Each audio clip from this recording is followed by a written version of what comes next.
We're back, and let's get to the news hour.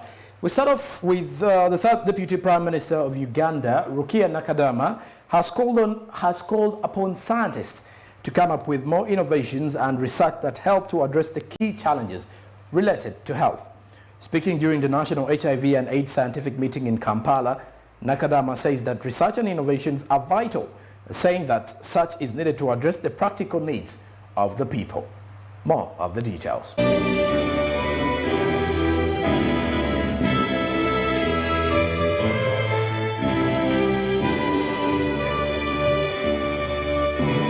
As the country moves towards the ambitious target of ending HIV and AIDS in Uganda by 2030, the President of Uganda, Yoweri Kaguta Museveni, launched a drive in June 2019 called the Presidential Fast Track Objectives, with the aim of prioritizing testing and treating as well as elimination of mother-to-child HIV transmission. The third Deputy Prime Minister of Uganda, Rukia Nakadama, has also called upon scientists to come up with more innovations and research that help to address the key challenges related to health. Speaking during the National HIV and AIDS Scientific Meeting in Kampala, Nakadama said that research and innovations are vital, saying that such is needed to address the practical needs of the citizens.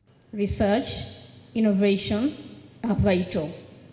As NRM government, we have prioritized scientific research to inform our decision making. His Excellency, the President of the Republic of Uganda, Yoweri Kaguta Museveni, as you are aware, is a strong supporter of science, and it is for this reason that he has directed that the priority of government should be to support science, to research, innovate, and find solutions to the challenges of our country which is facing.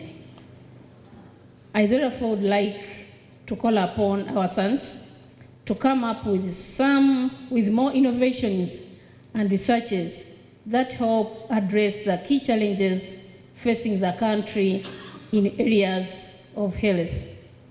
I would like to salute our sons who continue to make us proud. We've seen suboptimal coverage of prevention services. Structural barriers continue to persist, stigma, GBV, and some of the laws. Retention in care, I've already highlighted that as a problem, and capacity gaps, both amongst the CSOs and government entities, including the issue of coordination. Missing data, we've already spoken about that. And on one side of our slide are the things that we need to do. We need to have a renewed focus on children and adolescents. We need to address the structural barriers. We need to enhance the differentiated approach. Nakadama says that Uganda has made a good progress in combating the HIV and AIDS epidemic, with a reduction in new infections, HIV prevalence, and AIDS-related mortality over the past 10 years. The President, as you know, was the vision bearer in the fight against HIV/AIDS. From the earliest days, he led from the front, creating awareness about the dangers of the disease and warning Ugandans to be careful with their lives. He rallied all the stakeholders and created maximum advocacy to improve the HIV awareness among the communities in Uganda, which worked up to date. The assurance and quality of control, and strengthening data use and operational research to inform programming. The partnership that the U.S. mission has forged with stakeholders in Uganda's health sector, to include non-governmental organizations, civil society, other donor partners, and the government, has resulted in noteworthy progress. Collectively, we have placed and retained more than 1.3 million people on antiretroviral therapy, which means Uganda is on course to achieve the 95-95-95 UNAIDS targets and sustained epidemic control. As part of the policy shift, the government has now embarked on implementing the parish development model as a way of delivering the services to the last person Stakeholders therefore believe that through this approach, even services to people living with HIV and AIDS will be easily reached through this model. As the country moves forward to end the ambitious target of ending HIV, moving forward to the ambitious target of ending HIV in Uganda by 2030. This drive was actually championed by the president in 2019 after launching a drive in June that very year called the Presidential Fast Track Objectives, with the aim of prioritizing testing and treating as well as elimination of mother-to-child transmission of HIV. The third Deputy Prime Minister, Rukia Nakadama, has also called upon scientists to come up with more innovations and research that help to address the key challenges related to health. While speaking during the National HIV and AIDS scientific meeting in Kampala, she said that research and innovations are vital, saying that such is needed to address the practical needs of the people. Research is very vital, and funding it is more vital, because it can actually be vital and important, but if no one is actually behind the funding, or if no one is actually paying for the research, then it ceases to be research anymore, because people will actually come out and cry foul, saying, you know, I'm not doing this, we cannot come up with this, we cannot pull off such an innovation in terms of the health and science, because we don't have the money available. The country will be joining the rest of the world to commemorate the International World AIDS Day that will be taking place on the 1st of December 2021. And the drive still continuously goes on. But if you're to look at the initiatives by the president, AIDS and HIV/AIDS has always come through, and we have been identifying key ideas and key aspects of what people need to know about AIDS. First and foremost, different medications have always been put in place, that is for the AIDS patients, and also a fight against stigma, whereby the government doesn't want people to actually be depressed for having AIDS at the end of the day. But if you continuously follow on the situation, again, look at what people need to know. And if you're to look at what people need to know as well, for those, more so for those who have AIDS, is that, for those who don't have it, for you to actually, the preventive measures is, one is abstaining, the ABC style from school. One is abstaining.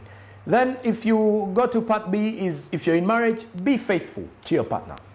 Then C is ABC, C is the use of condoms.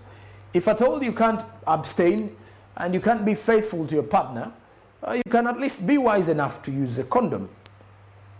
Otherwise, because at the end of the day, you may not be carrying it, but then you may actually get it through the various sexual activities. And not only putting it in a sexual angle, but you can also get it in various ways. But still, nevertheless, sex is actually being attributed to be one of the main causes through it. That is why in most cases, some people actually are born with HIV/AIDS at the time of their birth, or at the time of their arrival on the planet. So at the end of the day, if you're to look at the situation, Nakadama says that Uganda has made good progress in combating HIV/AIDS epidemic, with reduction in new infections, as HIV prevalence and AIDS-related mortality over the past 10 years has been has actually recorded a good progress in Uganda. Let's look at this. Now, as part of a policy shift, the government has now embarked on implementing the parish development model as a way of delivering various services, to the last person. As the holders, therefore, believe that through this approach, even services to people living with HIV and AIDS will be reached easily through this model.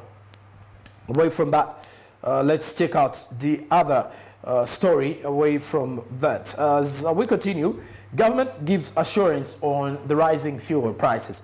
Information and ICT Minister Dr. Chris Baryomunsi has assured Ugandans that the government is exploring various options for remedial action to caution them against the high fuel prices. More of the story. Information and ICT Minister Dr. Chris Baryomunsi has assured Ugandans that the government is exploring various options for remedial action to caution them against the high fuel prices. This comes as oil prices continue to spiral amid rising transport and food costs likely to fuel inflation ahead of the festive season. According to Baryomunsi, the problem is global, an apparent reference to the $20 or 72,000 jump in price per barrel of Brent crude oil on the world market over 7 months from April this year. Baryomunsi adds that the Energy Minister Ruth Nankabira is in Abu Dhabi, the capital of the United Arab Emirates, a member of the Organization of Petroleum Exporting Countries, to, among other things, engage oil producers for a solution to fast rising oil prices. In Uganda, pump prices for a litre of petrol went up between 100 shillings to 630 shillings and from 60 shillings to 200 shillings for a litre of diesel, with the highest spike margins reported in Rukunjiri and Bushenyi districts. These districts are about 380 and 320 kilometers from the capital, Kampala, respectively. Transporters, especially border-borders upcountry, have in response doubled fares.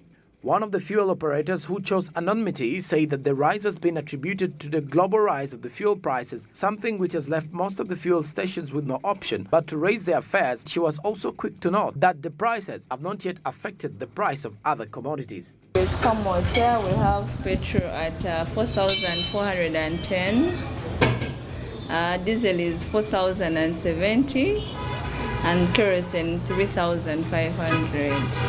Okay, for the little that I know, it's a global kind of issue with the oil prices, so it's affecting everyone.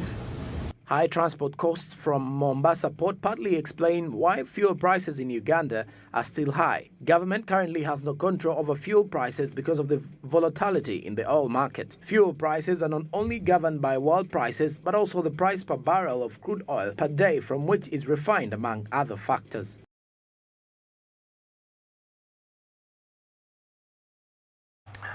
We're back at it. And fuel prices in Uganda.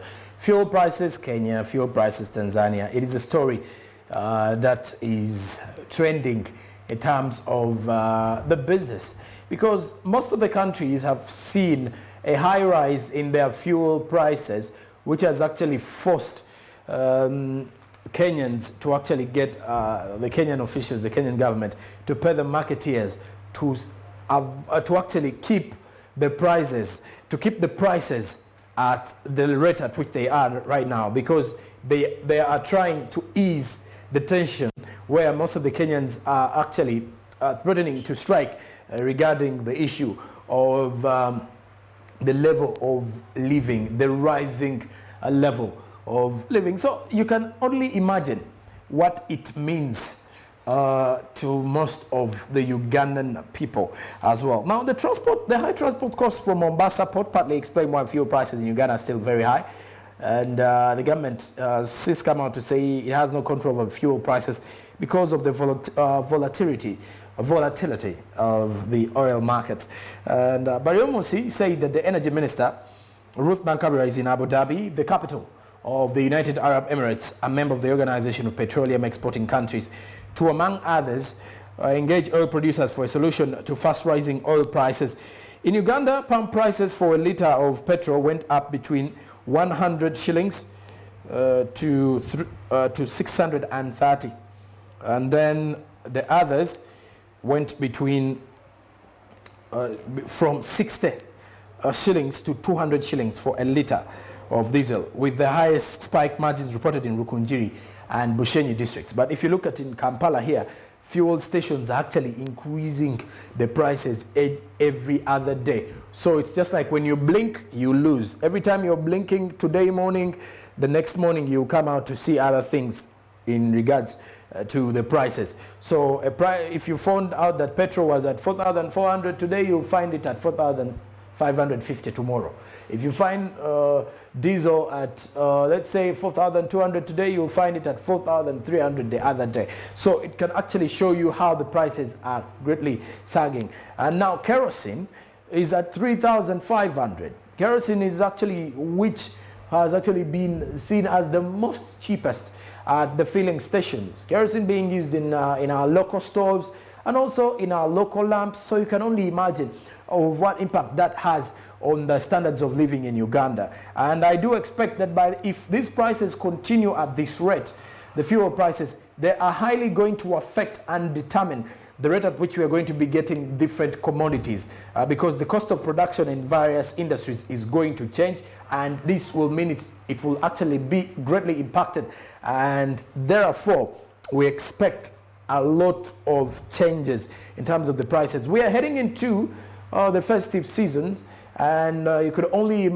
imagine that this should not come at a time like this. We hope that we are not greatly affected by these prices, because what I think it will greatly affect us as Ugandans, those in the business world as well as those in the transportation world, in something that will play a very, very huge part in terms of that. So I still think we need to greatly look at it in one way or the other, because I can only imagine that the world is moving to a situation where we are greatly seeing the fast rising fuel prices.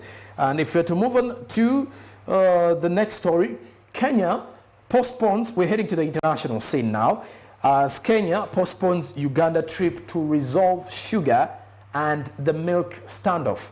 Kenya has postponed a trade mission to Uganda to resolve the sugar and milk import standoff until December, amid jintas on whether the two countries are ready to find a lasting solution to the impasse. More of the details.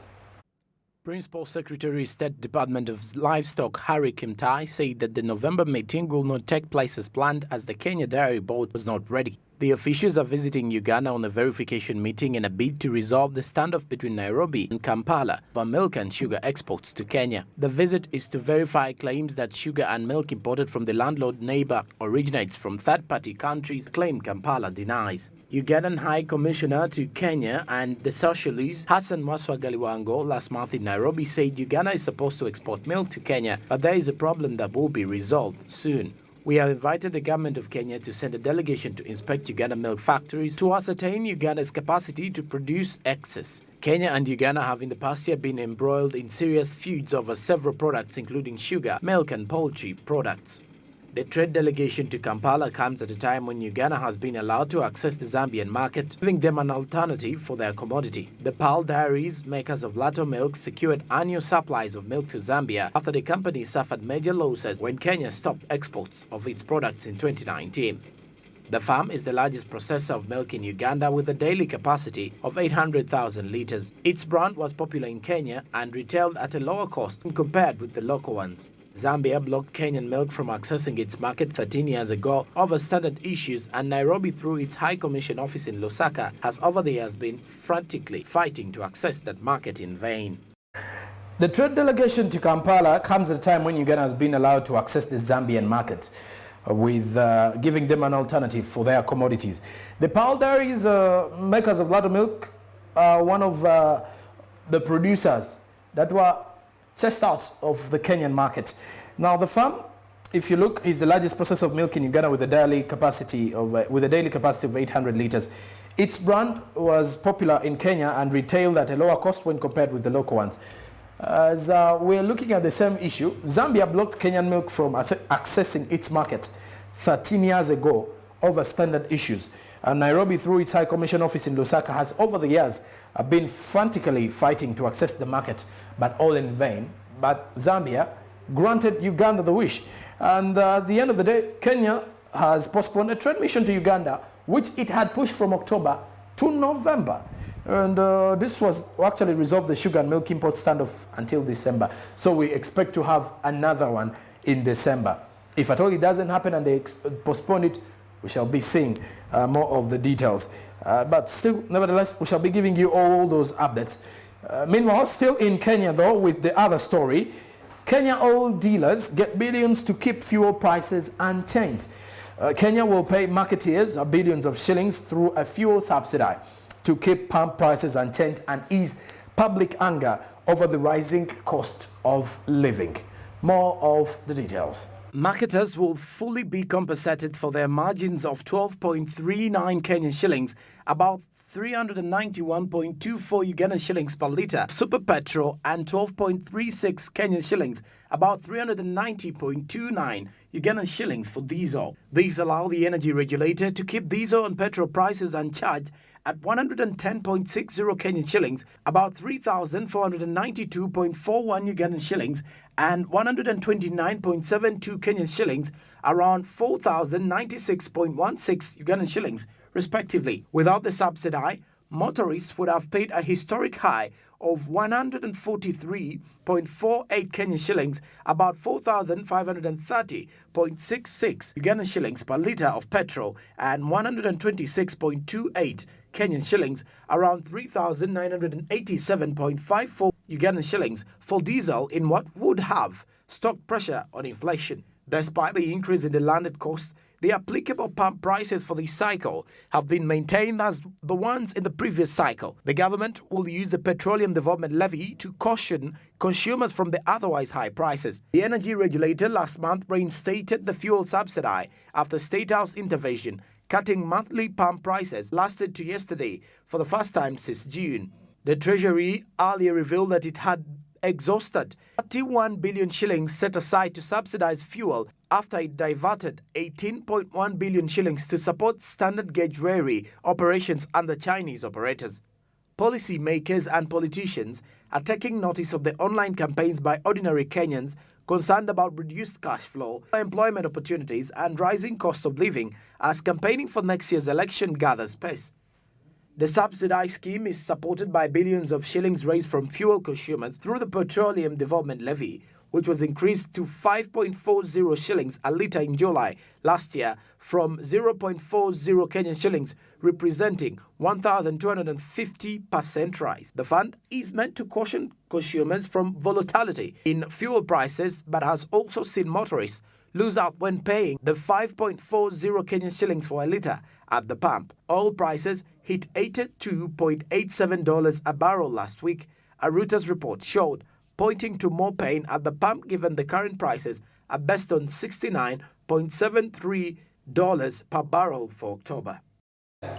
Oil prices hit 82.87 a barrel last week, according to a Reuters report, and pointing to more pain at the pump given the current prices are based on 69.73 per barrel for October. Away from that, let's move on to the next story as Biden signs once-in-a-generation $1 trillion infrastructure bill into law. The U.S. president signed into law a $1.2 trillion spending bill, marking a legislative achievement for his administration. The details. Billed as a once-in-a-generation infrastructure measure, the legislation pledges $550 billion in new federal expenditure over the next 8 years to upgrade highways, roads and bridges, and to modernize city transit system and passenger rail networks. It also sets aside funding for clean drinking water, high-speed internet, a nationwide network for electric vehicle charging points. It is the largest federal investment in the country's infrastructure for decades. The law will be financed in several ways, including unspent emergency relief funds from the COVID pandemic, new taxes on cryptocurrency, and other smaller sources. The other bill, known as the Build Back Better Act, still faces an uncertain future in Congress. Progressive Democrats had hoped to pass that bill alongside the infrastructure package, but faced resistance from moderates who asked that the Congressional Budget Office, the CBO, first release a forecast of how much it will add to the national debt. Earlier this month, Biden denied that the Democrats' shock loss in gubernatorial race in Virginia was a verdict on his presidency, but acknowledged that it would have been helpful for Congress to have passed the infrastructure and spending bills ahead of the vote. His explanation came amid rising discontent among voters over the party's struggle to pass major legislation, despite controlling both chambers of Congress, albeit narrowly. And yes, we are back to it as the bill, which is a once-in-a-generation infrastructure measure, as the legislation pledges $550 billion in new federal expenditure over the next 8 years to upgrade highways, roads and bridges, and to modernize city transit systems, as well as the passenger rail networks. It also sets aside funding for clean drinking water, high-speed internet, and a nationwide network of electric vehicle charging points. It is the largest federal investment in the country's infrastructure for decades. And Joe Biden, I think, is actually responding to his critics that have actually been against his, saying his administration is one of the poorest or the worst in history of United States presidents.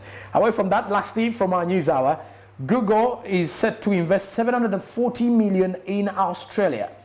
As Google announced that it will invest $740 million, which is 1 billion Australian dollars in Australia over the next 5 years. In the US, it is the US technology giant's largest investment in the country to date. Google says the money will be used to build a research hub, increase its cloud computing capacity, and fund partnerships with local organizations. The move, named the Digital Future Initiative, is expected to directly create 6,000 jobs and support 28,000 overall. More of the story. Australia can help lead the world's next wave of innovation, harnessing technology to improve lives, create jobs and make progress. Google boss Sundar Pichai said at an initiative's launch in Sydney. Also attending the event, Australian Prime Minister Scott Morrison welcomed the plan. The decision by Google has major benefits for Australian businesses as we engage with the economic recovery before us. He said the investment will see the company partnering with local organizations, including Australia's science agency, the Commonwealth Scientific and Industrial Research Organisation, CISRO. Joshua Kennedy White of cyber investment company Division X Global called Google's announcement a huge win for Australian technology. It takes money to move an idea into innovation, and the fast money is the hardest to come, he said. If Google cut $250,000 checks to promising startups, it could fund 4,000 new tech companies in Australia. The move marks another major boost for Sydney's ambition to become the Silicon Valley of the Southern Hemisphere. Construction of Tech Central, a multi-billion-dollar hub in central Sydney, is due to start next year and is expected to continue until 2026. However, big technology companies have come under fire in Australia in recent months for not paying local news publishers for content carried on their platforms. They have also been accused of helping the spread of disinformation. During hearings in Australia's parliament in January, Google's Australia Managing Director Melv Silver threatened to block its search engine in the country to avoid paying for posted to its websites. The following month, Australia became the first country in the world to pass legislation requiring big technology firms including Google and Facebook pay for news content on their platforms. There have also been calls to reduce the dominance of Google's search engine in the country. Last month, head of Australia's competition regulator called for Google to install a choice screen on smartphones, giving users the option of choosing another search engine. There have also been calls to reduce the dominancy of Google's search engine in the country. Last month, the head of Australia's competition regulator called for Google to install a choice screen on smartphones, giving users the option of choosing another search engine. That is in Australia. And away from that, we'll be right back with more from the topic analysis after the break.